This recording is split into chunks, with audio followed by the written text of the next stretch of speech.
Well, our interview of the week is with Carolyn Rose. Carolyn Rose is the creator of Carolyn's RV Life, one of the most popular RV YouTube channels on the internet.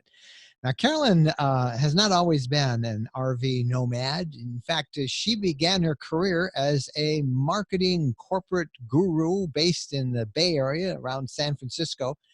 4 years ago, she got fed up with that life and decided a life on the road as a digital nomad was more to her liking. And that's a good thing because she now has 100,000 plus subscribers on YouTube and a large community of fans who eagerly await every video she does. We're delighted to have her on our program this week to talk about a lot of things about life on the road, but in particularly life on the RV road when you're all alone. So let's welcome to the program, Carolyn Rose.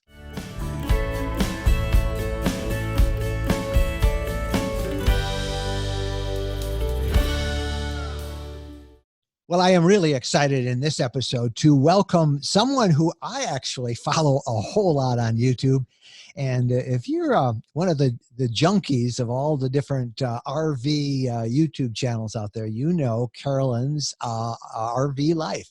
And Carolyn Rose is our guest today, and she joins us. Carolyn, what an honor it is to have you on the podcast and on our YouTube channel. Well, thank you, Mike. It's an honor to be here. I'm really excited about the podcast.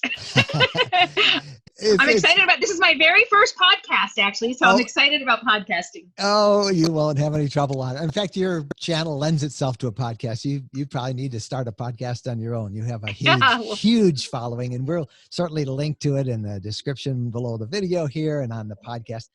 Carolyn, let's start a little bit and talk about you travel solo.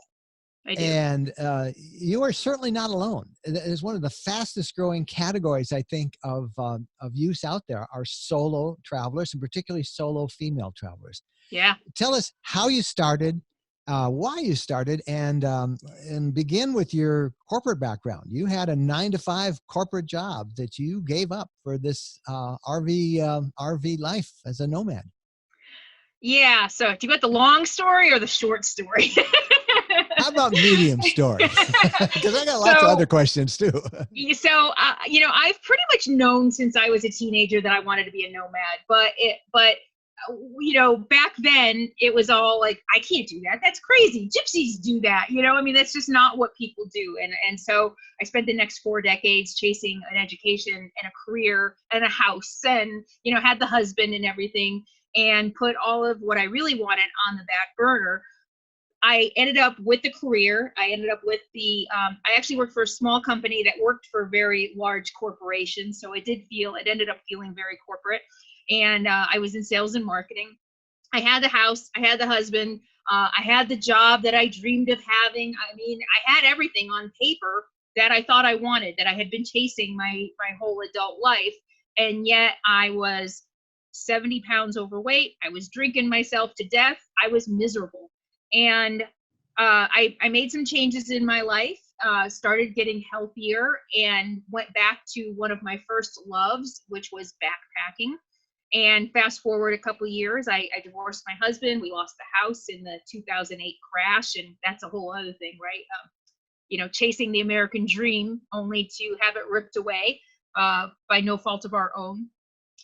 And so once I started backpacking again, I ended up doing a 28-day trip and 276 miles. And at that point, I was living in a suburb of the San Francisco Bay Area. I had my own business at that point. When I was laid off from my job in 2008, I decided to start my own consulting practice, and I was doing marketing consulting. And I was living in a box in the San Francisco Bay Area, an in-law apartment that was like 600 square feet, and I was paying like $1,300 a month, and this was 4 or 5 years ago. And I started looking at what it would cost me to have the standard of living that I had. I was paying thousands of dollars a month for a standard of living, and all I was doing is dreaming about my next backpacking trip or my next travel abroad trip. And when I spent 26 days on the trail, I came back and I'm looking at, even though it was only 600 square feet, I'm looking at all this stuff and I'm like, I lived without this for a month and didn't need it. And so the wheel started turning. How can I escape this? This American dream is not really, I got it, but it's not what I want. I want to travel. I want to backpack. And I started researching things that I could do, and ran across Nomadic Fanatic, actually. I think he was one of the first RV people who is not retired. He's younger, and he was working on the road and living in an RV. And I'm like, oh my gosh, people live in RVs and travel around? And, and I was like, that makes sense. Why am I paying $1,400, $1,300 a month to live in an apartment that I just want to run away from? And then when I do run away from it, I'm paying $1,300 to store my stuff. And it just made no sense. So within a few months of getting back from my big hike, I cashed out what was left of my 401k, which was about $10,000, and bought an $8,000 29-foot RV and hit the road. And April 1st will be 4 years that I've been on the road. Now, how was that? Was that medium? That was pretty good. That was pretty good. Now, I'm curious, a couple of things that, as you described that. One, you didn't have a lot of extra flush cash when you bought an $8,000 used RV.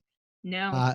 What did you do for income in those first few years? Now, you're a big YouTube star now. I'm sure nobody makes as much as the rest of the world thinks when we make money on YouTube, but right. But those were pretty lean years. How did you get by? So when I first decided to live in an RV, I had my marketing consulting practice that had been 5 or 6 years in. So I had a good client base. My business was sustainable. It was sustaining a standard of living in the Bay Area, paying, $1,300 plus and that was the thing. I started looking at how much I was paying to live in the Bay Area. Not only the housing costs, but the car payment and the mani-pedis and the hair salons and the chiropractor and the gym and the going out to eat and all the things that came with my life and my professional life in the Bay Area. And I'm like, I make good money. Why don't I have any money in the bank? Why do I have no money in the bank? And of course I was running a business, and there's a lot that goes into a startup of a business. And so when I decided to live in an RV, I had several clients that were just kind of, they'd been working with me a while. They were stable. And I was still, of course, always kind of trying to get new business. But I just told my clients when they renewed their contracts, actually my two biggest clients didn't know I was still working with them the first year on the road, and they did not know I was living in an RV. When I updated their contracts, I just said no more in-person meetings. Everything I could do was remote. And so I took my business remote. And there's a great lesson there for a lot of people. And we've been kind of making this in many of our interviews over the past few weeks, is that many jobs you can do remotely these days. You might have to ask, you might have to just kind of do it, get forgiveness afterwards rather than permission. Right. So are you still doing stuff on the side, or is this now your full-time job? So I never intended to be a YouTube star. That was never I never thought that wasn't my intent. What happened is I got on the road and I wanted a blog. I've always wanted to write. So I started Carolyn's RV Life, my website, and I started blogging. I then started to think, maybe I could do a couple videos, because as I was telling you earlier, Mike, I didn't see any other women doing what I was doing. And so my marketing brain was going in overdrive. There's nobody doing this. There's a niche I can fill. And so I started doing YouTube videos, and don't try this at home. I got lucky. And it was 3 years ago, but I started making videos, and within 40 days, I had 20,000 subscribers. My fifth video went viral. And it was like the carrot they dangled in front of my nose. Oh, look at this. And I was telling a friend, it was like, the crack dealer saying, look it.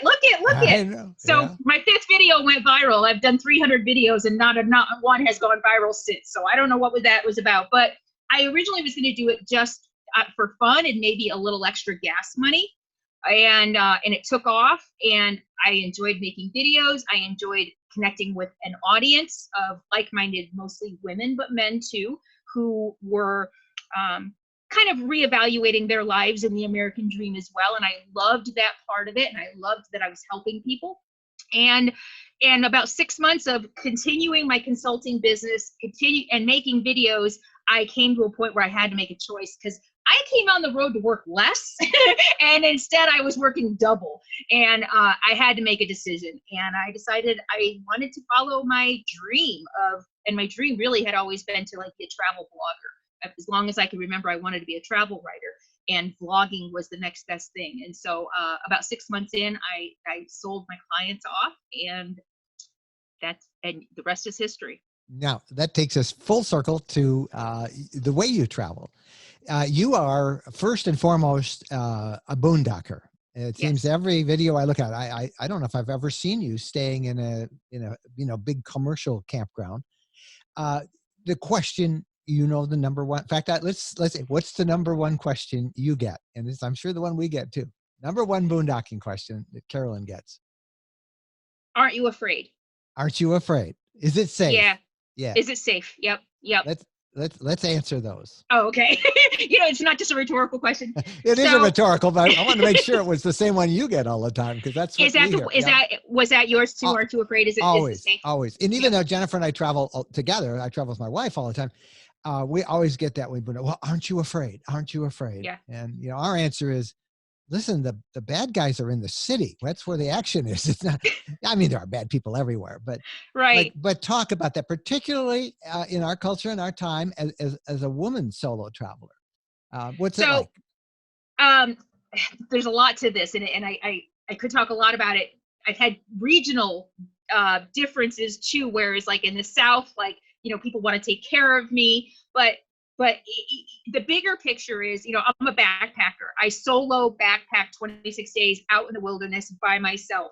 And the way and people always said, oh my gosh, aren't you afraid about being that? And just like you just said, Mike, it's a numbers game. Statistically, you're more likely to get murdered, whatever, robbed in a city, because that's where people are. I usually go so far remote, as much as I can. I go as remote as I can, that my goal usually is to go so far remote that I don't see even another car for the 2 weeks that I'm there. So that means if somebody wanted to do me harm, they'd literally have to be like just wandering through BLM and National Forest looking for someone. That's not logical. If someone wants to harm somebody, they're going to go where the people are. They're not going to blindly go traveling through the wilderness looking for somebody to chop up in little pieces and eat. But what if people do see me? So there are a few things that I do to stay safe. If I am in an area where there are other people around, it depends on how populated it is. If I'm feeling extremely remote and like hunting season, like 1 or 2 hunters are going up and down the road, I don't necessarily always like for them to see me out walking by myself. And that's just something I do to help me feel safe. I'm sure it would be fine. So I say I've never had a problem. I have had situations where a truck has shown up in the middle of the night. They get shovels out of the back, and I made videos about this. They get shovels out of the back, there are lights shining in my window, and my mind goes crazy because we're conditioned to think that everybody wants to hurt us. Yeah. And in the end, they're just doing their own thing, and they don't even know I'm there. And so whenever I make a video about these scary things that happen to me, it's to show that it's not scary. They're just people doing their thing. And if we can let go of our fears, be aware of our surroundings, know when to go, and all the things that I talk about on my videos about how to stay safe, as long as we listen to our gut, I've never felt like I've had go moments. Let's just say that. I've had moments where my gut said, you know what, you have to go. And there was an incident in Canada where a guy came up and started asking me some weird questions. So is it safe? I feel like I'm sitting here saying, yeah, it's safe. And then I'm telling you examples of it not being safe. But I've been on the road almost 4 years. I've had 2 or 3 incidences where my gut said, you know what, you got to go. And I think considering how much I boondock and how much I'm alone, I think those odds are pretty good. And think about the times when you're in the city and you're at a restaurant or you're in a bar or you're walking down the street and that you feel, this isn't good. Yeah. It happens all the time to all of us. Excellent point. it's hard to tell people who look at this lifestyle and they're fearful people, and that's good. However, traveling alone does pose some challenges. I Mhm. would think one of them, Carolyn, would be loneliness. How do you handle loneliness on the road? Do you ever get lonely? Mm-mm. Never. Um, once in a blue moon. Uh, you know, I had a dog when I first started, and I actually really didn't feel loneliness until I lost him. And I lost him about a year ago. Capone was 13 and a half years old. He'd been with me through everything. And so losing him, I felt lonely. And I didn't realize with him, like I always thought, oh, I travel alone. Well, I didn't. I had a dog, and now that I don't have a dog, it is a lot different. But and now that I don't have Capone, I am actually, and I'm also in my 4th year on the road. My first 2 years, I spent a lot of time alone. I'd literally like go into town, supply up, go find a remote spot, sit for 2 weeks until I needed to resupply, and go into town and resupply again and move on to a new spot. I am now making friends. I am with people. I've probably been with people more in the last year since I lost Capone than in the first 3 years put together, but I'm still spending 80% of my time alone. And I like being alone. And I don't know. Yeah, I don't really get lonely. It sounds corny to say this, but don't we have a pretty good family online? It's amazing, isn't it? What connections online. I know they say that that's not as good as a personal connection, but They do you say have that. your network of Carolyn's friendlies out there, for Yes. example, and Yes. we have ours are our fellow travelers, and it is amazing, isn't it? What a family that really does become. Yes. Yes. I almost sense a little hesitancy there in that one. Yes.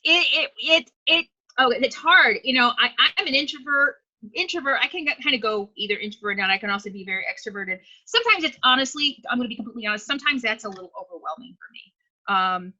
To have thousands of people who feel like they know me and I don't know them. I've never even seen them. Sometimes that can be overwhelming for me. With that said, though, there are people in my audience who've been there since day one. When they comment, I recognize them. I know that they have a sick mother or a sick spouse, or they're dreaming about being on the road. I have a smaller communities on my other social media sites and with people, on my patrons, for example. I've really gotten to know them very well. So yeah, I think that it would have been a completely different story without the internet. I do think I probably would be a lot more lonely without the internet and without my online community. Now, you said your goal was always to be a travel blogger.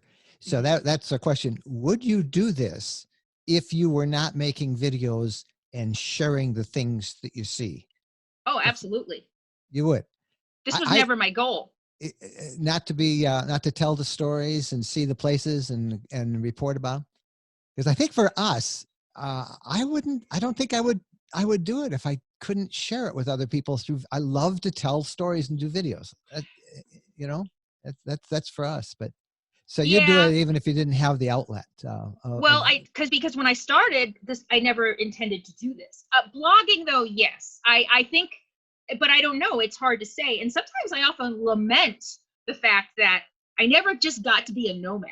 It was just within a few months of me being on the road, 6 months, I think, that I started making videos, and my channel took. I never expected. Whoever expects their channel to explode within the first 2 months?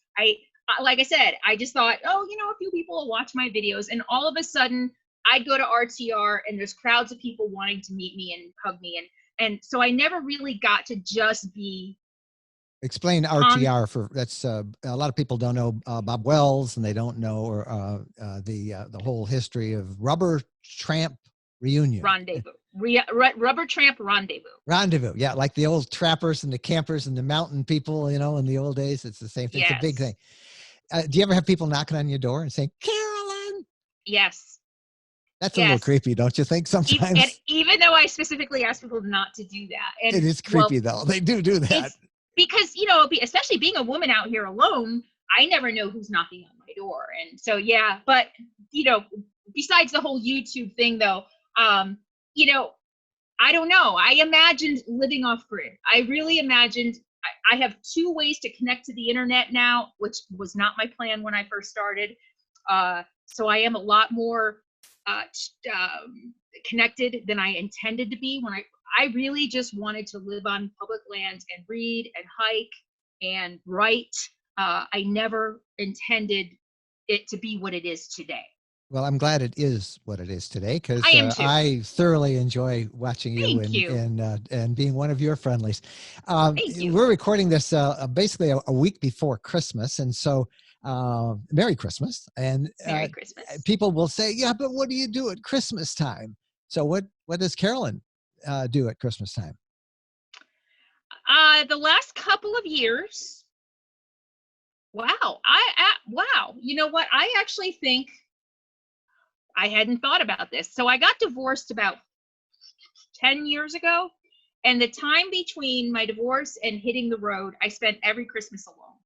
And so I'd gotten really used to spending Christmas alone. And it was okay. I do videos about how to spend Christmas alone for a lot of people. You would be surprised how many people spend Christmas alone. Yeah, a lot. Since you asked me that question, I just realized I don't think I have ever spent a Christmas alone since I've been on the road. Really? Huh. Yes. Yeah. My first Christmas alone, I spent in Ehrenberg with a group of people who go to the Rubber Tramp Rendezvous, Bob Wells. Bob Wells is a friend of mine. And so the first year there, last year, and I don't remember about the other year, but last year it was after Capone died again, and I didn't really feel like being alone. So I spent it with a couple of friends, and we ended up going to another group. And this year I am going to be hosting a few friends and viewers in my camp. So, and I'm going to be doing a live stream. Are you? Yeah. Live streams are great because you don't have to spend all that time editing. A couple of other questions. Boondocking. How has that changed in the 4 years since you have been involved in boondocking and being off the grid? How's that changed in terms of what you have equipment wise and how you manage, water and fresh water and the black tanks and all that stuff? So I started out, first of all, I started out with a piece of junk lemon 29-foot RV that was nothing but problems. I literally dumped $20,000 into that RV in 2 years. So you asked, I started with not a lot of money. I only had $8,000, but I was still earning Bay Area money. So I was living for free on public lands, but I was still earning Bay Area money. So it all went into my RV. So much for the no rent. And I learned over time, and now I'm in a 24-foot Itasca Spirit, which is much better. Everything works on it. I now have heat and things like that I didn't have in the other one. And I have a 42-gallon water tank. My holding tanks, I think, are about 40 gallons. I can go almost 2 weeks. I can go 10 to 14 days boondocking with what I have in my water tanks. Conserving, that means no showers, that means sponge bathing and things like that. Conserving my water. The other thing is, again, because I didn't think that I would be making videos when I hit the road, I wasn't too concerned about power. I had like one suitcase solar panel that was like 50 watts. And then I was adding as I went. I now have 260 watts on my roof. I've got 2 golf cart batteries, 2 6-volt, or they're 6-volt, right? 6-volt, yeah. Yeah, 2 6-volt golf cart batteries now. And that's all I need to run a high-powered laptop all day long for both work and for entertainment, for watching TV at night. And I have another 100-watt solar panel that's a plug-and-play that I put outside my rig so that I can chase the sun with it a little bit better than the ones on my roof, so I can get those little extra amps when the sun is setting at the end of the day. And it's pretty much this time of year, it's a little more challenging because the days are so short. But during the summer, as long as I'm not in the forest, I've got more power than I need. And so did that answer your question about equipment? Yeah. But basically, I think the big change for you was solar and learning how to manage all that stuff. But you get a lot of time out there. That's great. I do, yeah. With just me, just one person. I think the biggest change for us was we in the unit we have now, we have that Truma instant hot water, so you don't waste any time. When you turn on the shower. Oh, yeah. So we can take 8-10 showers and then we pretty much have topped off the gray tanks, and we have to empty those. But Yeah. that instant hot is really great. Oh, that is really Well, nice. I could keep you on forever because it is really fun to hear your story. Thank you. But there are people who are in exactly the same shoes that you are in, that you were in before all this began, who are wondering if this is their lifestyle. Give a couple of suggestions on how to find out if being a nomad and being on the road alone is right for people. How do they find that out? So a couple of things. When I was on the John Muir Trail alone, toward the end, I ran into a woman. She was hiking in the opposite direction. And I could tell even before she got too close to me that she was miserable. And she's just like, when she's passing me, and I'm like, what's wrong? And she's just like, I'm lonely. I didn't come out here to be alone. She expected to come out and find community. She's like, I'm home alone all the time. If I wanted to be alone, I would have just stayed at home. And I think about that a lot because I think that a lot of people who are alone at home don't want to come out and do this because they don't want to do it alone. You're already alone. And you can choose to stay home and be alone, or you can go out and follow your dream and be alone. And if it were me, and it was me, I was like, I'd rather be doing the things and I said this to somebody recently, you can sit around waiting to find the right person, whether it's a friend or a partner to do this with, but you're going to sit around like me, sit around until you die waiting for somebody, or you can go out and live your life. So it's a choice. Do you want to sit home alone and die in front of the couch? Or do you want to go out and live a full life alone? The other thing is, if you aren't sure this is right for you, and I had some trepidation, I had some anxiety going, what am I doing? I have built this life for me in the Bay Area. I've got friends, I've got a business, I've got a network. What am I doing? This is insane. And the one thing that I told myself is, okay, if it doesn't work, go back. Well, no big deal, right? If it doesn't work, I'll go back. I didn't even sell my car. I put my car in storage because I figured if I had to go back, I couldn't go to client meetings in a 30-year-old lemon. That would be a tip off. So those are the two things. Just go out, face your fears. Ours often are people who want to buy get an RV and they aren't sure. And that's our advice too, is look, what's the worst thing you can do? You find out it didn't work out, sell the RV, you're out nothing, and you've had some experiences. Last question, people will be mad at me if I don't ask. How do you find those great off-the-grid boondocking spots on public land? Do you have any secrets that you can offer along those lines? I do, but then they wouldn't be secret. That's right, like asking somebody their favorite fishing hole. I know. So I do, honestly, there's a couple things I use as a guide. Number one is freecampsites.net. And there used to be an app called US Public Lands, but it stopped working and I'm actually kind of lost without it. But, just find out I use those only as guides. I will find a public land, and you can do that using maps. You can use that doing internet. A lot of times in the desert, I'm really just driving around. I find the best spots by just exploring. Going down, what's down that road? And anybody who's driven with me knows that I'm driving down the road with one eye over here and one eye over there, constantly looking for roads to see where I might be able to boondock. And so the the number one secret to finding amazing remote boondocking spots is to go beyond the crowds. Freecampsites.net is a website and an app. And if you go to the spots that they recommend, the spot they recommend is like right here. But if you take that road back here, you're going to find something amazing and beautiful and all to yourself. And so that's why I always say I use that as a guide, because it usually will tell me where the public lands are, whether it be National Forest or BLM. And then I can zoom in even on Google Earth or Google Maps and see forest roads and even look at the landscape. And then I'll just drive around. I've gotten myself into some pretty sticky situations doing that. I'm not going to lie. I've been stuck a bunch. I've got some damage on my RV from going through washes I shouldn't have been going through. But I do end up finding some of the most amazing boondocking spots. That's awesome. And it's just by being a little fearless, maybe a little crazy, and exploring. So what does 2020 have on your bucket list for this year? I know you shared one the other night on your channel, but why don't you tell us that one and the big one and what else is on your mind? So I am going to New Zealand in about a month. I have a trip to New Zealand planned. I'm going to spend 3 weeks, what they call tramping around New Zealand. I'm going to do some backpacking and freedom camping, which is what they call boondocking. I'm renting a camper van.